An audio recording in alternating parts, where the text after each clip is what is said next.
पृथ्वीच्या पोटातला हा खजिना सापडलाय बीडच्या अंबाजोगाई शहरात।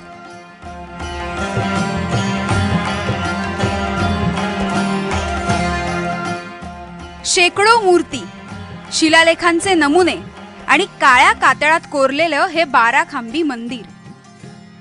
पंतप्रधानांच्या स्वच्छ भारत मोहिमेला हातभार म्हणून बीडच्या हनुमंत पोखरकर यांनी या भागात स्वच्छता मोहिमेचं काम हाती घेतलं आणि हा खजिना सापडला। तर इथे एक सीताफळाचं झाड होतं, ते काढण्यासाठी मी प्रयत्न केला असता त्याच्या मुळ्या खाली गेलेल्या होत्या। मग ते उकरून काढत असताना थोडंसं कोरीव काम दिसलं, तर आम्ही एक JCP आणली, कारण ते उकरणं शक्य नव्हतं। भाड्यानं JCP आणली, तर ते 6 फूट जमिनीत मी JCPनं खोदलं, ते बांधकाम निघालं। 2 महिन्यांपासून या भागातलं हे उत्खननाचं काम गावकऱ्यांच्या मदतीने सुरू आहे।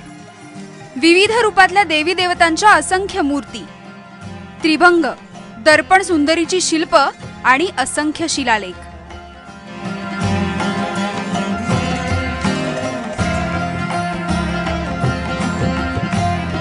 प्रत्येक खांब्यावरती एक एक असं शिल्प आहे।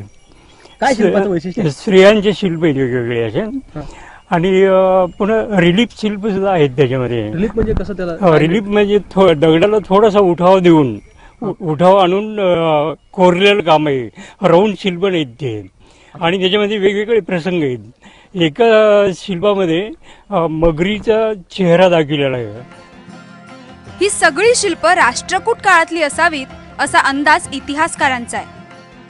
आपल्या जमिनीखाली इतका मोठा इतिहास लपलेला असेल अशी इथल्या लोकांना स्वप्नातही कल्पना नव्हती।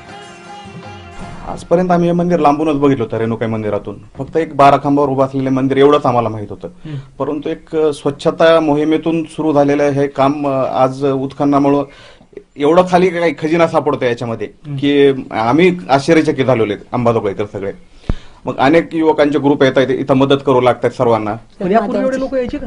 नाही, आताच यायला लागले। हे देव निघाले तेव्हापासूनच नाही येऊ लागले। अगोदर किती लोक यायचे? नाही, अगोदर नव्हते येत कोणी। इथं भीत होते ना माणसं यायला, आमच्या शेतामध्ये यायला। बर, हा, सगळी झाडीच होती ना इथं। बर, हा, आम्ही तिथं बेला बांधला तेव्हापासून सगळे यायला लागले, चालू झालं म्हणून।